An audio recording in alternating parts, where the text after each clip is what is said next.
Kali ini sebuah cerita tentang Abu Nawas debat hebat dengan pendeta sombong dengan konsekuensi yang kalah pindah agama. Endingnya Abu Nawas memberi jawaban yang tak terduga. Jangan kemana-mana ya, tonton sampai habis. Kasih like, komen, share, klik subscribe dan jangan lupa nyalakan notifikasinya. Pada suatu masa di bawah langit Baghdad yang keemasan, di saat Raja Harun al-Rashid memerintah dengan adil dan bijaksana, datanglah seorang utusan dari negeri jauh di barat. Ia membawa sepucuk surat yang bersegel lilin merah, dikirim oleh seorang pendeta besar bernama Gregorius dari Konstantinia, seorang tokoh ilmu dan teologi yang terkenal di negerinya karena kepintaran sekaligus kesombongannya. Utusan itu tiba di balairung istana di hadapan Raja Harun. Dengan suara lantang ia berkata, "Wahai Paduka yang mulia, Tuanku Gregorius menyampaikan salam, serta tantangan. Ia ingin berdebat dengan siapapun di negeri ini yang berani menandinginya dalam perkara ketuhanan dan kebenaran hakiki. Barang siapa kalah, hendaklah berpindah keyakinan kepada yang menang." Seluruh hadirin terhenyak. Para ulama saling berpandangan. Sebagian menggeleng, sebagian lagi tertawa getir. Tantangan itu terdengar bukan hanya sombong, tapi juga berbahaya. Raja Harun al-Rashid meletakkan cawan emasnya perlahan, lalu berkata dengan nada lembut namun tajam, "Apakah ia mengira Baghdad kekurangan orang bijak? Sampaikan padanya, aku akan mencari seorang yang pantas untuk menjawab tantangannya." Namun setelah utusan itu pergi, suasana istana menjadi hening. Para ulama menunduk, tak seorang pun segera maju. Sebab mereka tahu, Gregorius bukan pendeta biasa. Lidahnya tajam bak pedang, dan ia terkenal menjatuhkan lawannya bukan dengan kebenaran, tapi dengan jebakan kata-kata. Beberapa hari berlalu tanpa ada sukarelawan. Hingga pada suatu pagi, di tengah pasar Baghdad yang ramai, terdengar suara tawa yang khas, tawa yang dikenal oleh setiap warga. Abu Nawas. Ia sedang duduk di tepi sumur sambil memancing suara gema, bermain-main dengan anak-anak kecil yang mengelilinginya. Ketika seorang penjaga istana menyampaikan kabar tentang tantangan sang pendeta, Abu Nawas hanya tersenyum miring. "Ah, jadi begitu rupanya. Dunia memang aneh. Ada orang yang mengira bisa menakar iman dengan kata-kata."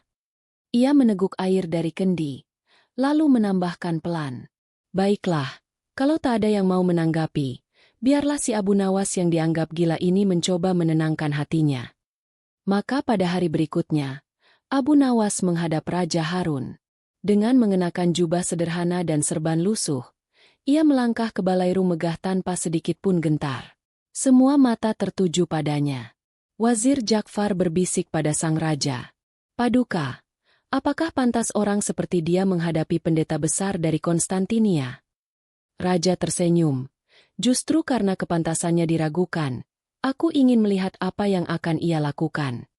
Abu Nawas menunduk hormat dan berkata, "Tuanku, jika izin diberikan, hamba bersedia menerima tantangan itu. Namun dengan satu syarat." Raja mengangkat alis. "Syarat apa itu, Abu Nawas?" Abu Nawas menatap jauh ke arah jendela, seakan memandang cakrawala di luar Baghdad. "Syaratnya, bila hamba kalah, biarlah hamba mematuhi syarat sang pendeta. Tapi bila hamba menang, hendaklah ia tidak berpindah keyakinan, melainkan berpindah hati, meninggalkan kesombongan yang ia bawa dari negerinya." Raja tersenyum bijak mendengar kalimat itu. "Engkau tak hanya menantang akalnya, Abu Nawas, tapi juga hatinya." Dan demikianlah keputusan dibuat. Utusan dikirim kembali ke Konstantinia membawa kabar bahwa Abu Nawas dari Baghdad telah menerima tantangan sang pendeta. Debat akan diadakan di istana, di hadapan Raja Harun sendiri. Ketika kabar itu tersebar ke seluruh penjuru kota, rakyat berkerumun membicarakannya. Ada yang yakin Abu Nawas akan menang, ada pula yang menertawakan keberaniannya. Namun satu hal pasti, Baghdad sedang menunggu hari besar, hari di mana logika dan iman akan diuji di bawah cahaya keemasan istana. Dan malam itu, di kamarnya yang sederhana, Abu Nawas menatap langit penuh bintang dan berbisik pelan, "Ya Tuhan, beri hamba lidah yang menuturkan kebenaran tanpa menyakiti, dan akal yang menuntun kesombongan menuju kerendahan hati." Di kejauhan, Angin Baghdad membawa kabar ke barat, bahwa seorang bijak telah menantang kesombongan dengan kebijaksanaan. Hari yang ditunggu pun tiba. Istana Baghdad pagi itu berkilau bagai emas di sapu mentari. Balairung agung dihiasi permadani dari Persia. Lampu-lampu minyak bergoyang lembut di langit-langit tinggi, dan di tengahnya, berdiri singgasana Raja Harun al-Rashid yang megah namun sederhana. Di hadapan Raja, duduklah dua tokoh yang akan menjadi pusat segala pandangan. Abu Nawas, si bijak yang tampak tenang dengan jubah kusamnya, dan Pendeta Gregorius, pria tinggi berwajah tegas, berjanggut putih rapi, dengan mata setajam elang. Langkah Gregorius begitu angkuh hingga lantai marmer pun seolah tunduk menahan gema tapaknya. Dengan suara berat dan penuh keangkuhan, sang pendeta berkata, "Wahai Raja Baghdad, aku datang dari negeri jauh, membawa cahaya kebenaran yang sesungguhnya. Dan hari ini, aku menuntut agar kebenaran itu diuji melalui akal. Siapapun yang kalah, hendaklah berpindah keyakinan. Itulah bukti keberanian sejati." Suasana istana mendadak senyap. Para ulama yang duduk di sisi kiri berbisik-bisik. Taruhan sebesar itu bukan sekadar perdebatan, melainkan pertaruhan kehormatan dan iman. Raja menatap Abu Nawas. "Apakah engkau masih bersedia menerima syarat ini?" Abu Nawas menundukkan kepala sedikit, tersenyum lembut. "Paduka, hamba telah berjanji. Hamba tak gentar dengan syarat apapun. Sebab kebenaran tak membutuhkan tameng. Namun, sebagaimana hamba sampaikan sebelumnya, izinkan hamba menambahkan satu syarat kecil agar adil bagi kedua pihak." Pendeta Gregorius mengangkat dagu, menatap sinis. "Syarat kecil? Katakan, orang Baghdad. Aku tak gentar sedikit pun." Abu Nawas menatapnya dengan mata teduh. "Bila Tuan menang, hamba akan mengikuti keyakinan Tuan. Namun bila hamba menang, maka Tuan tak perlu berpindah keyakinan, cukup berpindah dari kesombongan kepada kerendahan hati. Sebab orang yang benar tak butuh menaklukkan orang lain, melainkan menaklukkan dirinya sendiri." Balairung bergemuruh dengan bisikan takjub. Raja Harun tersenyum kecil dan berbisik kepada wazirnya. "Lihatlah, Jafar. Belum berdebat pun, Abu Nawas telah mengajarkan makna kemenangan sejati." Namun Gregorius tertawa keras. Suaranya menggema ke seluruh istana. Kata-kata indah untuk menutupi ketakutan. "Baiklah, aku terima syaratmu, wahai si pujangga jalanan. Mari kita lihat apakah lidahmu bisa menandingi logika surgawi dari seorang pendeta besar." Abu Nawas hanya membalas dengan senyum yang begitu tenang, hingga Gregorius merasa terhina oleh ketenangan itu. Ia mendekat, menatap Abu Nawas dari jarak hanya beberapa langkah. "Kau siap kehilangan imanmu, orang Baghdad?" Abu Nawas menjawab lirih, namun tajam. "Jika iman hanya bisa hilang karena debat, maka itu bukan iman, melainkan kesombongan yang menyamar." Kata-kata itu seolah cambuk yang menyentuh nurani para penonton. Beberapa ulama menunduk haru, sedangkan Gregorius menggertakkan gigi. Raja mengangkat tangan memberi tanda agar perdebatan segera dimulai keesokan harinya. Malam ini, kedua pihak hendaklah beristirahat. Besok, di saat matahari menembus kubah istana, debat akan dimulai di hadapan seluruh rakyat Baghdad. Siapa yang benar? Biarlah kebenaran itu berbicara dengan sendirinya. Ketika semua meninggalkan balairung, Abu Nawas menunduk hormat, lalu berjalan keluar melewati koridor panjang. Di belakangnya, Wazir Ja'far menghampiri dan berbisik, "Abu Nawas, taruhan ini gila. Jika engkau kalah, bukan hanya engkau yang malu, seluruh Baghdad akan menjadi bahan tertawaan negeri-negeri jauh." Abu Nawas menatapnya sambil tersenyum lembut. "Wazir, ketahuilah, orang yang takut kehilangan kebenaran karena mendengarkan orang lain, sesungguhnya belum mengenal kebenaran itu sendiri." Lalu ia berlalu dengan langkah ringan, seolah menuju pesta, bukan medan laga. Sementara itu, di kamar mewah yang disediakan istana, Pendeta Gregorius menatap lilin yang bergoyang. Dalam hatinya, ada sedikit rasa ragu, meski ia menepisnya dengan kesombongan lama. "Aku akan buktikan, tak ada orang timur yang mampu menandingi logika dari barat." Namun di bawah langit Baghdad yang sunyi, Bintang-bintang bersinar tenang, seakan berbisik satu sama lain. Esok hari, kebenaran akan bicara lewat lidah seorang gila yang bijak. Pagi menjelang di Baghdad dengan angin hangat yang membawa aroma bunga delima dari taman istana.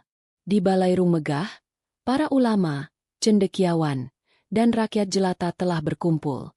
Hari ini bukan hari biasa. Hari ini Abu Nawas akan beradu kata dengan pendeta Gregorius dari barat, dan taruhan besar menggantung di antara mereka. Raja Harun al-Rashid duduk di singgasananya, memandang dua sosok di hadapannya. Di satu sisi berdiri pendeta Gregorius dengan jubah putih bersulam emas. Tangannya memegang kitab tebal. Di sisi lain, Abu Nawas, sederhana dengan serban lusuh, tangan kosong, hanya membawa seulas senyum. Raja memberi isyarat. Mulailah. Biarlah kebenaran bicara melalui lidah siapapun yang dipilih Tuhan. Gregorius melangkah maju. Suaranya menggelegar. Abu Nawas, engkau orang yang katanya bijak. Maka jawab pertanyaanku.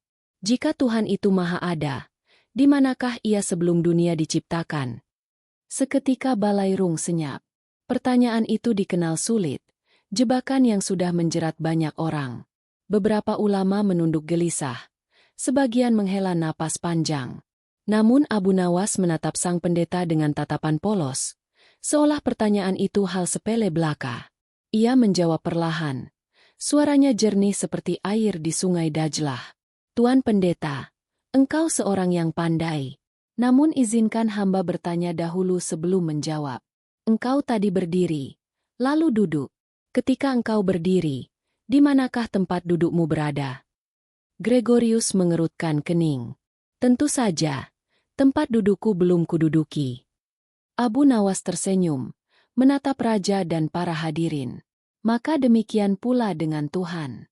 Sebelum dunia diciptakan, Ia tak membutuhkan tempat. Sebab tempat hanyalah bagi yang diciptakan, bukan bagi pencipta. Balairung meledak dengan bisikan kagum. Wazir Ja'far menunduk, menahan senyum. Raja Harun mengangguk perlahan. Matanya berkilat tanda kagum. Gregorius terdiam sesaat, lalu mencoba menutupinya dengan tawa kaku. Jawaban licik. Baiklah, aku punya pertanyaan lain. Ia melangkah maju lagi, suaranya meninggi. Jika Tuhan Maha Kuasa, dapatkah Ia menciptakan batu yang tak bisa Ia angkat sendiri? Beberapa orang menahan napas. Pertanyaan itu terkenal sebagai teka-teki mustahil, jebakan logika yang sering digunakan untuk menguji batas nalar manusia. Namun Abu Nawas, dengan wajah tenang, menjawab sambil tersenyum. Tentu bisa, Tuan. Tapi setelah menciptakannya, Ia bisa membuat dirinya mampu mengangkat batu itu pula. Karena kekuasaan Tuhan bukanlah batasan, melainkan kehendak. Ia berkuasa atas segala mungkin dan mustahil, sebab yang mustahil pun tunduk pada kehendaknya. Gregorius membeku. Kata-kata Abu Nawas begitu sederhana, namun tak ada celah untuk disangkal. Raja berseru pelan. Subhanallah. Betapa tajam logikanya. Pendeta mulai gusar. Ia berjalan memutari Abu Nawas seperti elang mengitari mangsanya. Kau pandai bermain kata. Wahai orang Baghdad, sekarang katakan padaku, jika Tuhan satu, mengapa ada banyak keyakinan di dunia ini? Abu Nawas menatapnya lama, lalu berkata lembut. Sebab cahaya yang sama bisa tampak berbeda jika jatuh pada kaca yang berbeda, Tuan. Bukan karena cahaya itu berubah, melainkan karena kaca manusia yang beraneka warna. Seluruh istana terdiam dalam keheningan yang dalam. Kalimat itu menembus hati, tak hanya akal. Raja bersandar di singgasana, wajahnya berseri. Abu Nawas, engkau menjawab dengan hati, bukan hanya dengan lidah. Namun Gregorius, tak ingin tampak kalah, berteriak. Itu bukan jawaban ilmiah. Itu perumpamaan penyair. Abu Nawas tersenyum kecil. Benar, Tuan. Tapi kadang kebenaran lebih mudah dilihat dalam perumpamaan daripada dalam kesombongan yang menutup mata. Kata-kata itu menusuk halus, namun dalam. Gregorius terdiam lagi, dan untuk pertama kalinya sejak tiba di Baghdad, wajahnya kehilangan warna. Ia sadar, ia tidak sedang berhadapan dengan orang bodoh, melainkan dengan bijak yang berpura-pura sederhana. Raja Harun lalu menepuk tangan, memberi tanda akhir untuk hari itu. Cukup untuk hari pertama. Esok, debat akan berlanjut. Hari ini, biarlah semua merenungi kata-kata mereka. Ketika semua meninggalkan balairung, Gregorius menatap punggung Abu Nawas dengan pandangan marah bercampur heran. "Besok, aku akan membuatmu bungkam selamanya," gumamnya pelan. Namun Abu Nawas yang berjalan pelan di koridor hanya menoleh sedikit sambil berbisik kepada Ja'far. Orang yang ingin membuat orang lain bungkam biasanya sudah kalah sejak dalam hatinya. Dan malam itu, langit Baghdad kembali bersinar, menyimpan rahasia perdebatan yang belum usai. Keesokan paginya, balairung istana kembali sesak. Udara pagi yang sejuk dipenuhi dengung suara manusia, membentuk gelombang bisik-bisik yang berdesir di antara pilar-pilar tinggi. Raja Harun duduk tenang di singgasananya. Abu Nawas berdiri di sisi kiri dengan senyum tenang, sementara pendeta Gregorius tampak tegang, walau berusaha menyembunyikannya di balik jubah putihnya yang licin. Raja berkata lembut, "Kemarin kita mendengar kata-kata yang tajam bagaikan pedang. Hari ini, semoga yang terdengar adalah hikmah yang menenteramkan." Gregorius menunduk hormat, lalu berkata lantang, "Abu Nawas, aku tak puas dengan jawabanmu kemarin. Engkau menjawab dengan perumpamaan, bukan dengan ilmu. Maka hari ini aku akan bertanya tentang imanmu sendiri. Katakan, apakah iman itu dapat dilihat?" Abu Nawas menjawab, "Tidak, Tuan. Iman tidak tampak oleh mata." "Kalau begitu," kata Gregorius cepat, "bagaimana kau tahu iman itu ada, bila tak terlihat?" Abu Nawas tersenyum, lalu menunjuk dada pendeta. "Apakah engkau punya hati, Tuan?" Gregorius mengerutkan alis. "Tentu saja." "Bolehkah aku melihatnya sekarang?" tanya Abu Nawas lembut. Suasana istana langsung terdiam. Gregorius menatapnya lama, tak tahu harus menjawab apa. Abu Nawas meneruskan, "Engkau tak dapat memperlihatkan hatimu, tapi engkau tahu ia ada, sebab engkau dapat merasakannya hidup di dalam dadamu. Begitulah iman. Tak tampak di mata, tapi terasa oleh jiwa yang hidup." Raja Harun menatapnya dengan kagum. Wazir Ja'far menunduk, menahan tawa kecil, bukan karena geli, tapi karena takjub. Namun Gregorius tak ingin menyerah. Ia mengubah serangan. "Kau pandai berkelit. Sekarang jawab ini, jika Tuhan benar adanya, mengapa ia membiarkan orang baik menderita dan orang jahat berkuasa?" Seketika udara terasa berat. Pertanyaan itu menusuk hati setiap manusia. Abu Nawas diam cukup lama, matanya menatap kosong ke depan. Lalu ia berkata dengan suara pelan, tapi mengguncang, "Karena dunia ini bukan tempat pembalasan, Tuan, melainkan tempat ujian." Seperti seorang guru yang diam saat muridnya diuji, bukan karena ia tak peduli, melainkan karena ia ingin melihat apakah murid itu memahami pelajaran yang telah diajarkan. Raja Harun menatap hening. Beberapa ulama meneteskan air mata. Gregorius menunduk sesaat. Lalu, dengan nada menantang, ia berkata, "Kau berkata Tuhan menguji manusia. Lalu siapakah yang menguji Tuhan?" Abu Nawas menjawab cepat, "Tak seorang pun, sebab dialah yang memberi ujian. Jika manusia bisa menguji Tuhan, maka manusia lebih tinggi darinya, dan itu mustahil. Namun, Tuan, terkadang manusia justru sedang menguji Tuhan dengan kesombongannya, seolah berkata, 'Tunjukkan diri-mu, maka aku akan percaya.'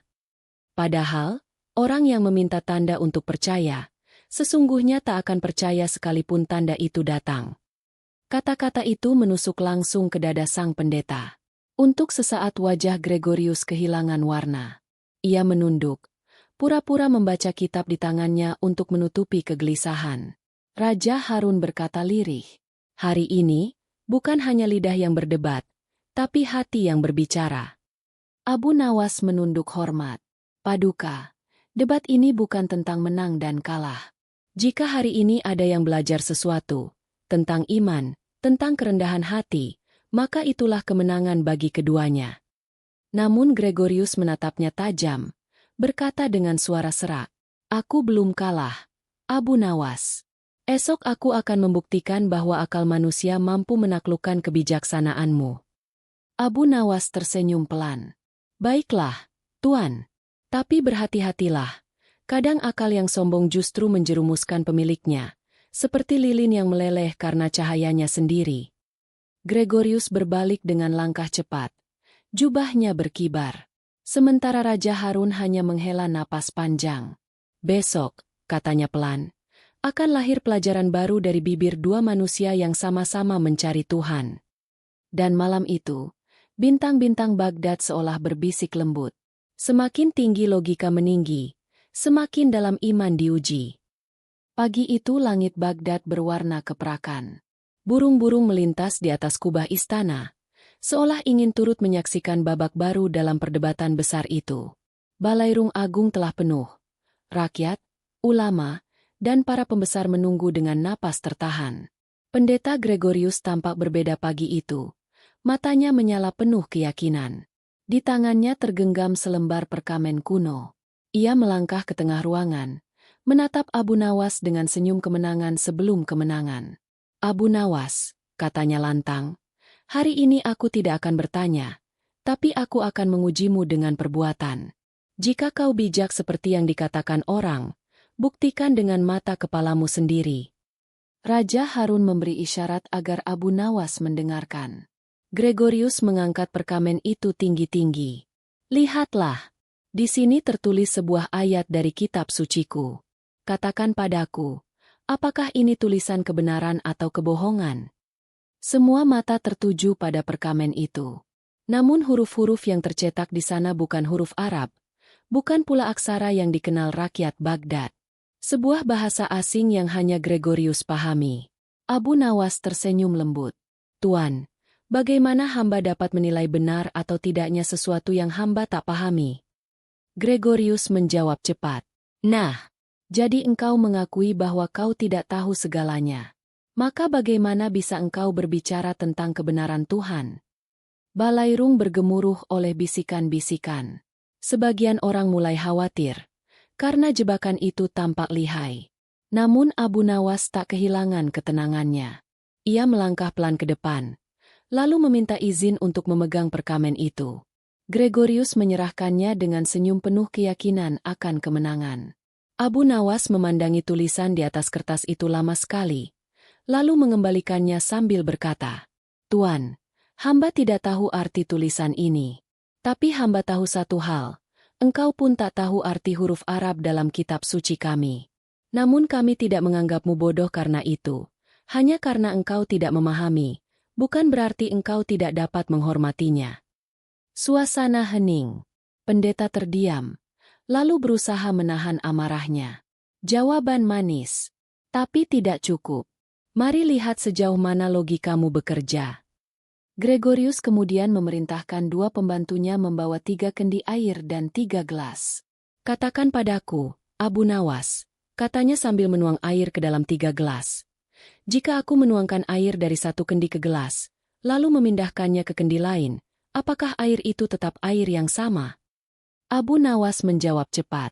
Tentu saja, Tuan. Airnya tetap sama, hanya wadahnya yang berganti. Pendeta tersenyum sinis. Nah, maka keyakinan manusia juga demikian. Bentuknya berbeda, wadahnya berbeda, tapi isinya satu. Maka mengapa engkau menolak ajaranku jika kita menyembah satu sumber yang sama? Beberapa orang tampak terpukau oleh perumpamaan itu. Wazir Ja'far memandang raja dengan cemas, sementara Gregorius menegakkan tubuhnya dengan bangga. Namun Abu Nawas hanya menunduk, tersenyum, lalu berkata pelan. Benar, Tuan. Airnya sama, selama engkau tidak menambahinya dengan racun. Suasana seketika bergemuruh. Raja Harun menahan tawa yang meledak di antara para hadirin. Wazir Ja'far sampai menepuk lututnya pelan. Abu Nawas melanjutkan dengan tenang. Tuhan memang satu, dan manusia memang berasal dari sumber yang sama. Namun ketika kesombongan dan hawa nafsu ditambahkan, maka air kejernihan itu berubah menjadi racun yang mematikan. Maka tugas kita bukan mencampur air, tapi menjernihkan kembali yang keruh. Gregorius terdiam lama. Wajahnya memerah, lalu pucat, lalu memerah lagi. Namun tak sepatah kata pun keluar dari mulutnya. Raja Harun berkata lembut, "Wahai pendeta, mungkin hari ini bukan hari kekalahanmu, tapi hari pengajaran bagimu." Abu Nawas menunduk hormat. "Paduka benar. Hamba bukan datang untuk menaklukkan, melainkan untuk menunjukkan bahwa kebijaksanaan tak lahir dari kemenangan, tapi dari kerendahan hati." Raja memerintahkan agar perdebatan dihentikan sementara untuk memberi waktu kedua pihak beristirahat. Saat Gregorius melangkah keluar dari balairung, Abu Nawas menghampirinya dan berkata lirih, "Tuan, kadang manusia terlalu sibuk mencari kebenaran di luar dirinya, padahal Tuhan menaruhnya di hati yang jernih. Bersihkanlah hatimu, maka engkau tak perlu berdebat dengan siapapun." Gregorius tak menjawab. Ia hanya menatap wajah Abu Nawas lama sekali, lalu berbalik pergi. Dan malam itu, Baghdad seolah beristirahat dari hiruk-pikuk logika. Hanya bulan yang tersenyum di langit, menyinari kota yang baru saja menyaksikan tipu daya dikalahkan oleh kebijaksanaan. Hari ketiga debat besar di Baghdad pun tiba. Balairung istana tampak lebih padat dari sebelumnya. Dari rakyat jelata hingga para bangsawan datang menyaksikan. Bahkan para musafir dari negeri-negeri jauh rela menempuh perjalanan hanya untuk melihat si cerdik Abu Nawas menghadapi pendeta sombong dari barat. Pendeta Gregorius pagi itu tampak murung. Di wajahnya masih tersisa bara amarah dari perdebatan kemarin. Ia merasa terhina, bukan oleh ejekan, tapi oleh kelembutan Abu Nawas yang seolah memeluknya dengan kata-kata. Raja Harun duduk di singgasananya. Dengan suara tenang ia berkata, "Hari ini adalah hari terakhir. Semoga hari ini bukan hari pertengkaran, tapi hari pemahaman." Gregorius menunduk, tapi nada suaranya ketika menjawab masih keras. "Paduka Raja, aku tidak datang untuk bermain kata. Aku datang untuk menegakkan kebenaran. Hari ini, aku akan menunjukkan bahwa Abu Nawas bukan orang suci, melainkan penyihir kata yang memukau orang-orang awam." Suasana balairung mendadak panas. Beberapa orang berseru pelan. Sebagian lagi menatap Abu Nawas dengan cemas. Namun Abu Nawas hanya tersenyum dan menjawab dengan suara lembut. "Tuan, si penyihir menipu mata, sedangkan si bijak membuka mata. Engkau bebas memilih, ingin melihat tipu daya atau cahaya." Raja Harun mengangguk puas mendengar jawaban itu. Tapi Gregorius tidak berhenti di situ. Ia memerintahkan para pengawalnya membawa 2 buah kendi besar yang berisi air bening. "Baiklah, Abu Nawas," katanya dengan penuh keyakinan. "Lihat 2 kendi ini. Keduanya tampak sama. Tapi yang satu berisi air murni, dan yang satu berisi racun. Minumlah salah satunya. Jika kau benar-benar percaya Tuhan melindungimu, maka Tuhan akan menyelamatkanmu dari racun itu." Seruan terkejut terdengar dari segala penjuru. Wazir Ja'far berdiri dan memprotes. "Ini bukan lagi debat, ini percobaan maut." Namun Gregorius tersenyum licik. Bukankah iman sejati diuji dengan keberanian? Abu Nawas tetap tenang.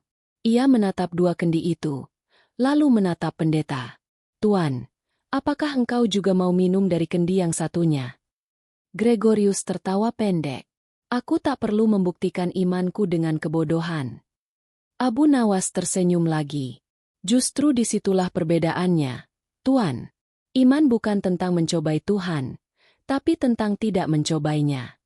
Raja Harun menunduk, lalu berkata tegas, "Hentikan permainan ini, pendeta. Kau telah melangkah melewati batas." Tapi Gregorius, terbakar oleh malu dan kesombongan, menjerit, "Tidak, aku akan buktikan bahwa orang ini hanyalah penipu." Ia meraih salah satu kendi, menenggak airnya sendiri untuk membuktikan sesuatu. Namun baru beberapa detik, wajahnya berubah pucat, tangannya gemetar, dan kendi itu jatuh pecah di lantai. Abu Nawas dengan sigap menolongnya duduk, memberi air dari kendi yang lain. Gregorius menatapnya lemah, napasnya tersengal. Apa yang kau berikan padaku?" Abu Nawas menjawab lembut, "Air kehidupan, Tuan. Air yang sama yang ingin kau gunakan untuk mencobai Tuhan." Tapi jangan takut, kendi yang kau minum bukan berisi racun, hanya air asin dari laut. Rasa getir itu datang dari hatimu sendiri, bukan dari racun. Balairung menjadi hening. Hanya suara napas lemah sang pendeta terdengar. Abu Nawas melanjutkan. Kau datang untuk menaklukkan orang lain, tapi sesungguhnya Tuhan mengutusmu untuk menaklukkan dirimu sendiri. Gregorius menunduk. Air mata menetes di janggut putihnya. Aku merasa bodoh. Aku datang membawa kesombongan, dan kini aku tahu, Tuhan tak bersemayam dalam kemenangan, melainkan dalam kerendahan hati. Raja Harun berdiri. Suaranya berat namun hangat. Hari ini bukan Abu Nawas yang menang. Bukan pula pendeta Gregorius yang kalah. Yang menang adalah kebenaran. Dan yang kalah adalah kesombongan. Abu Nawas menunduk dalam-dalam. Paduka, biarlah semua ini menjadi pelajaran. Bahwa orang yang berilmu tinggi tanpa rendah hati, hanyalah pohon besar tanpa buah. Gregorius terseduh pelan. Ia meraih tangan Abu Nawas dan menciumnya dengan penuh penyesalan. Engkau bukan musuhku, Abu Nawas. Engkau cermin yang memperlihatkan wajah asliku. Abu Nawas menepuk bahunya lembut. Dan cermin, Tuan, tak pernah menghukum. Ia hanya mengembalikan apa yang tampak.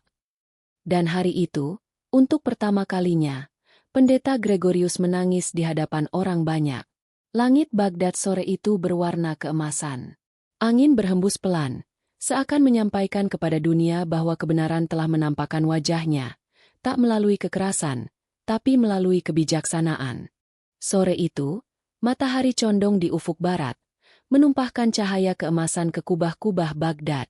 Di halaman istana, rakyat berkerumun, memuji nama Abu Nawas yang telah menundukkan pendeta sombong dengan kecerdikan dan kasih. Namun di tengah sorak-sorai itu, Abu Nawas justru tampak termenung di sudut taman istana. Ia memandang kolam air yang tenang, di mana bayangan langit menari di permukaannya. Tak lama kemudian, Raja Harun al-Rashid datang menghampirinya. Dengan senyum bangga, Baginda berkata, Abu Nawas, engkau telah mengangkat martabat Baghdad di mata dunia. Pendeta dari negeri jauh itu kini tunduk dan meminta maaf di hadapan rakyat. Engkau pantas mendapat anugerah besar dariku. Namun Abu Nawas menunduk hormat, menjawab dengan suara rendah tapi penuh makna. Paduka, hamba tak pantas menerima hadiah atas sesuatu yang bukan kemenangan. Sebab kebenaran tak pernah butuh pemenang, ia hanya butuh pendengar yang mau rendah hati. Raja menatapnya dalam-dalam. Tapi bukankah engkau telah menundukkan kesombongan dengan kecerdikanmu? Abu Nawas tersenyum samar. Bukan hamba yang menundukkannya, Paduka. Kesombongan itu menundukkan dirinya sendiri. Hamba hanya menjadi cermin yang memantulkan apa adanya. Raja mengangguk perlahan. Engkau benar, Abu Nawas. Engkau bijak seperti biasa. Di saat yang sama, pendeta Gregorius datang menghampiri. Wajahnya pucat namun teduh. Ia berjalan perlahan ke arah Abu Nawas dan berlutut di hadapannya. Sebuah pemandangan yang membuat seluruh istana terdiam. Abu Nawas, katanya lirih. Aku datang bukan untuk berdebat lagi, tapi untuk berterima kasih. Engkau telah menunjukkan kepadaku bahwa kebenaran bukan untuk dimenangkan, tapi untuk diamalkan. Aku tidak berpindah agama, seperti yang dahulu kuucapkan dalam kesombongan. Namun aku berpindah dari kebodohan menuju kerendahan hati. Abu Nawas mengangkatnya berdiri dan berkata lembut, Tuan, Tuhan tak melihat pada nama yang kita sebut, tapi pada niat yang kita rawat di dada. Jika hatimu telah bersih, maka engkau telah dekat dengannya, walau tanpa perlu berpindah keyakinan. Pendeta Gregorius meneteskan air mata, memeluk Abu Nawas dengan tulus. Rakyat yang menyaksikan menangis haru, dan Raja Harun berkata lantang, Lihatlah, inilah kemenangan yang sejati, ketika dua hati bersatu dalam kebenaran, tanpa saling menundukkan. Hari itu, Baghdad bergemuruh bukan oleh sorak-sorai perang, melainkan oleh tepuk tangan yang lahir dari rasa kagum dan cinta. Dan ketika malam turun perlahan, Abu Nawas kembali ke rumah sederhananya. Ia menyalakan pelita, menatap nyala api kecil itu, lalu tersenyum sendiri. Ah, Betapa banyak manusia yang ingin menjadi cahaya, tapi lupa bahwa cahaya yang sejati tak membakar, hanya menerangi. Di luar, angin membawa suara rakyat yang masih bercerita tentangnya, tentang Abu Nawas, si bijak yang menundukkan kesombongan dengan kelembutan. Namun ia hanya berbisik pelan kepada dirinya sendiri. Kemenangan yang tak membuat rendah hati, sejatinya adalah kekalahan yang berbalut tepuk tangan. Lalu ia mematikan pelita, dan kota Baghdad terlelap dalam kedamaian, damai yang lahir bukan dari logika, melainkan dari hati yang telah mengenal kebenaran. Pesan moral kisah ini, ilmu tanpa rendah hati hanyalah api tanpa cahaya. Kebenaran tak butuh kemenangan, ia hanya butuh kejujuran.